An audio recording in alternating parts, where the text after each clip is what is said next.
Coba Anda ingat-ingat lagi nih. Sudah berapa kali sejak bangun tidur hari ini Anda berinteraksi dengan uang Anda?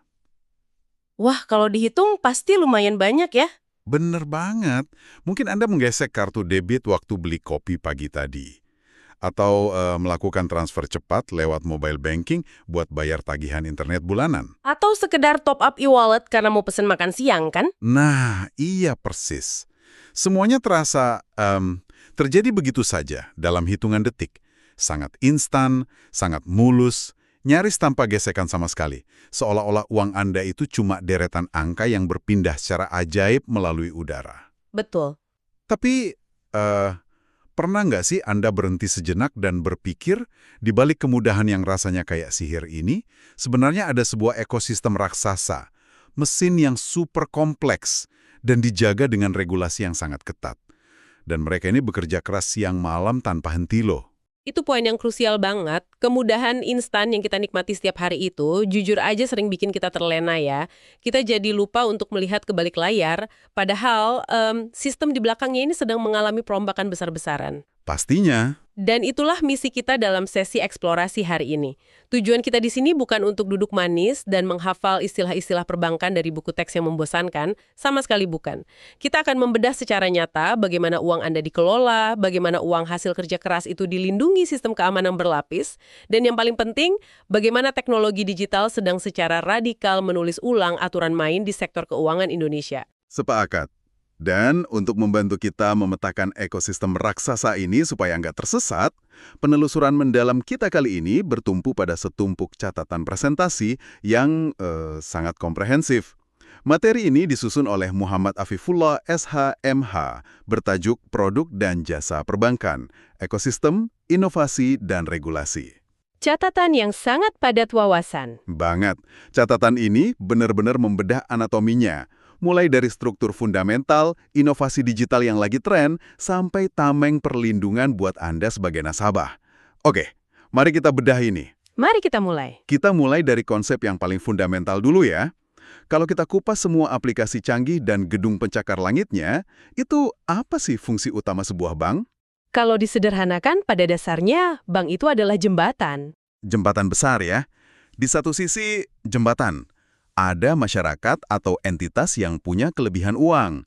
Terus, di sisi seberangnya, ada pihak-pihak, entah itu individu atau bisnis, yang sangat butuh suntikan dana. Tepat, bank melakukan apa yang disebut sebagai fungsi intermediasi. Intermediasi. Jadi mereka menghimpun dana dari Anda yang kelebihan, lalu memompa dana itu kembali ke seberang dalam bentuk kredit. Analogi jembatan itu pas banget untuk menggambarkan aliran darah ekonomi kita. Sekarang, coba kita perbesar ujung jembatan yang pertama dulu nih. Proses menghimpun dana. Bank kan melakukan berbagai kendaraan ya untuk memarkir uang Anda. Pasti. Ada tabungan biasa yang fleksibel, tabungan berjangka, sampai tabungan haji. Itu mah kita udah paham lah ya fungsinya buat sehari-hari. Betul. Tapi mari kita lihat ini dari kacamata makro. Ambil contoh rekening giro. Bagi masyarakat awam, giro ini mungkin jarang terdengar. Tapi bagi perputaran ekonomi, giro yang menggunakan cek atau biliet giro, ini adalah urat nadi operasional bisnis. Kenapa bisa dibilang urat nadi? Karena kecepatan. Bayangkan sebuah korporasi raksasa yang harus memindahkan dana miliaran rupiah untuk bayar puluhan supplier setiap hari. Oh iya, nggak mungkin kan mereka transfer pakai aplikasi m-banking standar satu persatu gitu. Nggak akan bisa, pasti kena limit harian kan? Nah, biliet giro memungkinkan pemindah bukuan massal secara non-tunai dengan validitas hukum yang sangat kuat. Ah, masuk akal. Giro adalah tentang kecepatan sirkulasi uang untuk bisnis. Lalu gimana dengan mereka yang justru, istilahnya, ingin mengerem sirkulasi uangnya? Deposito berjangka. Nah, iya. Di catatan ini dibahas juga soal deposito. Ini kebalikan dari tabungan biasa atau giro kan? Deposito itu ibarat Anda mengunci uang Anda di dalam sebuah berangkas yang ada timernya. Betul sekali. Anda bikin komitmen sama bank, kayak saya nggak akan sentuh uang ini selama 1, 3, atau 12 bulan. Sebagai imbalan atas kepastian itu, bank bersedia ngasih porsi keuntungan yang lebih tinggi lewat suku bunga. Yang menarik di sini adalah Ketika kita berbicara tentang instrumen investasi seperti deposito atau menyimpan dana operasional miliaran di bank, pasti muncul pertanyaan alami di kepala Anda. Pertanyaan apa tuh? Gimana kalau bank tempat saya memarkir uang ini tiba-tiba kolaps? Apakah uang saya lenyap begitu saja? Disinilah kita harus melihat peran vital dari jaring pengaman atau safety net. Sebentar. Ini hal yang sering banget jadi ketakutan orang-orang loh. Kalau krisis ekonomi beneran terjadi, terus semua orang panik tarik uangnya rame-rame. Bank run, istilahnya. Iya, bank run. Apa sih yang sebenarnya menahan jembatan ini supaya nggak ambruk seketika? Itulah alasannya pemerintah menciptakan LPS atau Lembaga Penjamin Simpanan. Secara hukum, LPS ini berfungsi sebagai bemper terakhir. Bemper terakhir? Mereka menjamin uang Anda yang ada di bank hingga batas maksimal 2 miliar rupiah per nasabah per bank. Ini bukan sekedar angka pemanis di brosur loh ya. Berarti ini kepastian hukum ya? Sangat pasti. Ini didesain untuk satu tujuan utama, yaitu psikologi. Regulasi ini diciptakan supaya Anda sebagai nasabah nggak gampang panik. Kepercayaan itu satu-satunya mata uang yang sesungguhnya di dunia perbankan. Wah, benar juga. Selama Anda percaya uang Anda aman karena dijamin negara, Anda nggak akan terburu-buru narik uang secara massal. Tepat. Dan tentu saja, untuk memastikan bank nggak bertindak sembrono sampai merepotkan LPS, ada wasit utama di lapangan. OJK, Otoritas Jasa Keuangan. Benar. Berlandaskan undang-undang seperti UU Nomor 4 Tahun 2023 tentang P2SK, OJK ini adalah regulator sekaligus pengawas. Intinya, mereka punya wewenang absolut untuk mengatur segala aspek operasional bank, memaksa bank punya rasio modal yang sehat, dan memastikan hak Anda sebagai konsumen nggak diinjak-injak. Jadi kalau kita rangkum sisi pertama jembatan ini, OJK adalah wasit yang mastiin jembatannya dibangun sesuai standar keselamatan. Dan LPS itu semacam jaring raksasa di bawah jembatan kalau ada yang terjatuh. Analogi yang sangat visual dan tepat. Jelas banget ya. Nah, sekarang mari kita menyeberang ke sisi satunya, yaitu penyaluran dana. Seperti yang kita bahas tadi, bank itu bukan berangkas mati yang cuma tumpuk uang. Mereka ini motor penggerak ekonomi. Dana yang terkumpul disalurkan lagi dalam bentuk kredit. Benar, dan kalau kita merujuk ke catatannya, kredit ini dampaknya sangat nyata di semua lini. Ada 3 jenis ya. Pertama, kredit konsumtif. Ini yang paling dekat dengan Anda mungkin. Kayak nyicil rumah idaman pakai KPR atau ambil kredit kendaraan. Terus yang kedua, kredit modal kerja. Ini bahan bakar harian buat bisnis. Tanpa ini pabrik mungkin nggak bisa bayar gaji karyawan bulan ini ya. Persis. Atau nggak bisa beli bahan baku produksi. Dan yang ketiga, itu kredit investasi. Ini buat masa depan. Misalnya, perusahaan pinjam dana masif buat bangun pabrik baru yang ujung-ujungnya mempekerjakan ribuan orang. Tapi perhatikan dinamikanya di sini. Dalam menyalurkan semua kredit yang masif itu, bank wajib banget tunduk pada satu filosofi utama yang sama sekali nggak bisa ditawar, yaitu prinsip kehati-hatian atau prudential principle. Tunggu dulu deh. Kenapa harus sampai dibikinin prinsip khusus gitu? Bukankah itu bisnis mereka murni? Bank kan ambil untung dari selisih bunga pinjaman. Kalau mereka mau ambil risiko besar demi untung yang besar juga, ya bukankah itu hak mereka? Logikanya memang begitu, kalau mereka muterin uang pemegang saham mereka sendiri. Tapi ingat, analogi jembatan kita tadi, Oh, uang yang disalurkan itu. uang Anda, uang miliaran yang dipinjamkan bank kepada konglomerat buat bangun pabrik baja itu, sebenarnya adalah uang hasil keringat masyarakat yang dititipkan di bank. Wah, iya juga ya. Jadi, bank sama sekali nggak berhak berjudi dengan uang Anda. Prinsip kehati-hatian ini memaksa bank untuk jadi sangat analitis. Mereka harus mengukur, memproyeksikan, dan memastikan si peminjam ini benar-benar punya kapasitas buat ngembaliin dananya. Karena kalau kreditnya macet massal, yang terancam langsung adalah uang tabungan Anda ya. Tepat sekali. Disinilah bagian yang sangat menarik. Gimana kalau Anda, sebagai bagian dari masyarakat, merasa kurang nyaman dengan sistem pinjam-meminjam yang berbasis bunga konvensional ini? Nah, di Indonesia kita punya ekosistem utuh yang berjalan secara paralel, yaitu perbankan syariah. Sebuah alternatif yang sangat kuat. Betul. Sistem ini mengeliminasi bunga atau riba sepenuhnya dan berjalan di bawah koridor fatwa Dewan Syariah Nasional MUI. Tapi jujur aja nih, tiap kali dengar perbankan syariah banyak dari kita yang langsung mundur teratur karena pusing duluan sama istilah bahasa Arabnya. Kemitraan bisnis. Kemitraan bisnis, oke. Prinsip syariah itu sangat rasional dan menjunjung tinggi transparansi aset real. Mari kita terjemahkan istilahnya ke bahasa bisnis sehari-hari. Pertama, mudah robah. Anda bisa bayangkan ini kayak Anda jadi angel investor. Oh, jadi ada pemodal dan ada pelaksana ya? Betul, pihak pertama murni nyuntikin dana 100%, dan pihak kedua yang sepenuhnya jalanin bisnis. Kalau untung, bagi hasilnya sesuai porsi yang disepakati di awal. Kalau rugi, dan bukan karena kelalaian si pengelola, pemodal yang menanggung risiko finansialnya. Menarik. Murni kemitraan berbasis bagi hasil. Terus kalau musyarakah itu gimana? Barat joint venture, usaha patungan. Bank dan Anda sama-sama keluarin modal untuk sebuah proyek spesifik. Karena patungan, otomatis keuntungan dan kerugiannya dibagi proporsional berdasarkan porsi modal masing-masing. Wah, ini benar-benar mengubah cara pandang saya secara drastis loh. Jadi alih-alih bank cuma duduk manis nagih bunga tiap bulan, nggak peduli bisnis Anda lagi untung atau hancur lebur, di sistem ini bank ikut turun tangan nanggung resiko proyeknya. Tepat, bank bertindak sebagai mitra investasi Anda. Nah, terus gimana buat kebutuhan sehari-hari yang sifatnya konsumtif? Ada yang namanya murabahah. Konsepnya gimana tuh? Sangat sederhana, intinya transparansi margin. Misalnya Anda mau beli mobil. Bank beli mobil yang Anda mau dari dealer seharga 200 juta.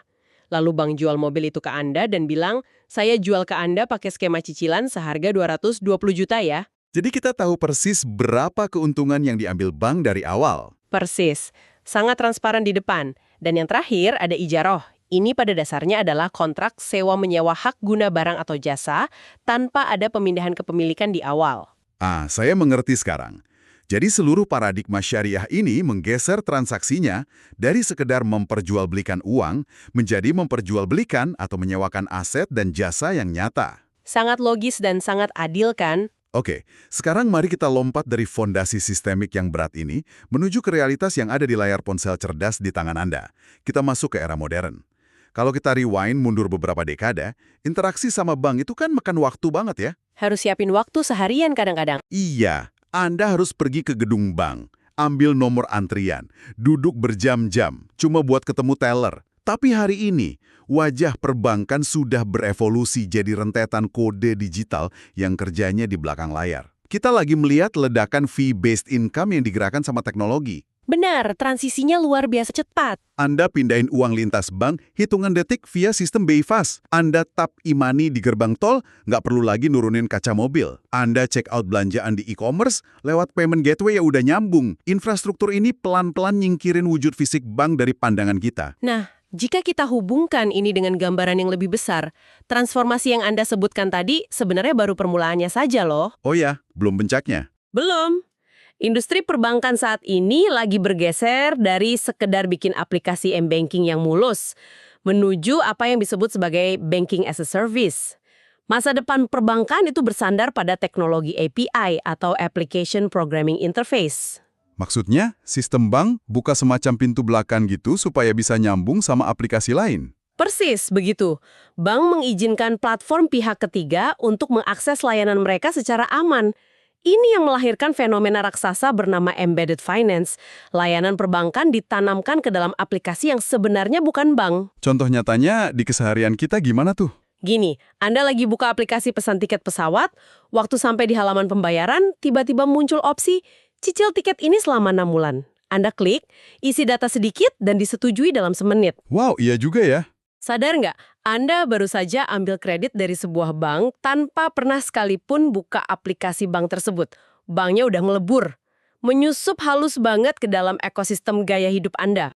Inovasi yang luar biasa revolusioner ya. Tapi jujur, ini memunculkan kecemasan baru buat saya. Dengan algoritma yang makin liar, teknologi yang geraknya lebih cepat dari regulasi, bukankah ini kayak ngebiarin mobil balap melaju di jalanan umum tanpa rem? Kecemasan yang sangat beralasan. Iya kan? Gimana kalau ada startup fintech bikin algoritma pembayaran baru, terus tiba-tiba ada error sistemik yang bikin miliaran uang nasabah nyangkut di server antah berantah? Pemerintah kita sangat menyadari itu. Inovasi itu nggak bisa dicekik, tapi ya nggak bisa dibiarkan liar tanpa batas. Solusinya, dalam materi presentasi tadi, disebutkan inovasi dari OJK berupa Regulatory Sandbox. Kotak pasir, maksudnya gimana? Ini sebenarnya konsep dari dunia software engineering yang dibawa ke ranah regulasi keuangan. Bayangkan sebuah kotak bermain berpasir yang dipagari tinggi banget. Sebelum sebuah teknologi finansial baru, katakanlah algoritma AI penilai kredit yang radikal, dilepas ke masyarakat luas, mereka wajib diuji coba dulu di dalam kotak pasir ini. Oh, jadi tes ombak dulu secara terbatas ya? Betul. Mereka diizinkan beroperasi beneran, tapi cuma buat sejumlah nasabah terbatas, dan dengan pengawasan OJK yang super ketat. Artinya, kalau eksperimen teknologinya meledak atau banyak bugnya, ledakannya ketahan di dalam kotak pasir itu aja. Nggak meruntuhkan seluruh jaringan pembayaran nasional kita. Tepat sekali. Itu cara cerdas supaya inovasi jalan terus, tapi stabilitas sistem keuangan nasional tetap utuh. Dan berkat regulasi baru seperti UU P2SK, ekosistem kita jadi makin mencair. Undang-undang secara eksplisit buka jalan buat kolaborasi lintas industri.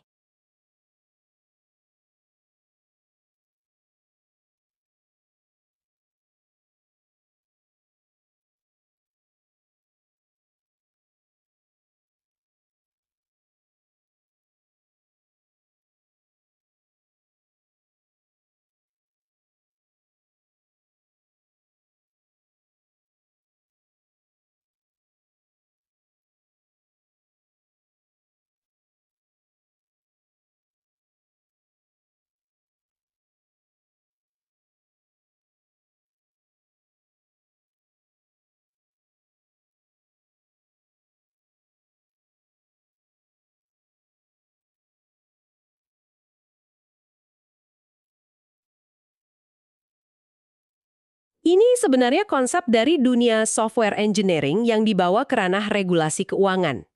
Bayangkan sebuah kotak bermain berpasir yang dipagari tinggi banget. Sebelum sebuah teknologi finansial baru, katakanlah algoritma AI penilai kredit yang radikal, dilepas ke masyarakat luas, mereka wajib diuji coba dulu di dalam kotak pasir ini. Oh, jadi tes ombak dulu secara terbatas ya? Betul. Mereka diizinkan beroperasi beneran, tapi cuma buat sejumlah nasabah terbatas dan dengan pengawasan OJK yang super ketat. Artinya, kalau eksperimen teknologinya meledak atau banyak bugnya, ledakannya ketahan di dalam kotak pasir itu aja. Nggak meruntuhkan seluruh jaringan pembayaran nasional kita. Tepat sekali. Itu cara cerdas supaya inovasi jalan terus, tapi stabilitas sistem keuangan nasional tetap utuh. Dan berkat regulasi baru seperti UU P2SK, ekosistem kita jadi makin mencair. Undang-undang secara eksplisit buka jalan buat kolaborasi lintas industri. Jadi bank nggak main sendirian lagi ya di gelembungnya?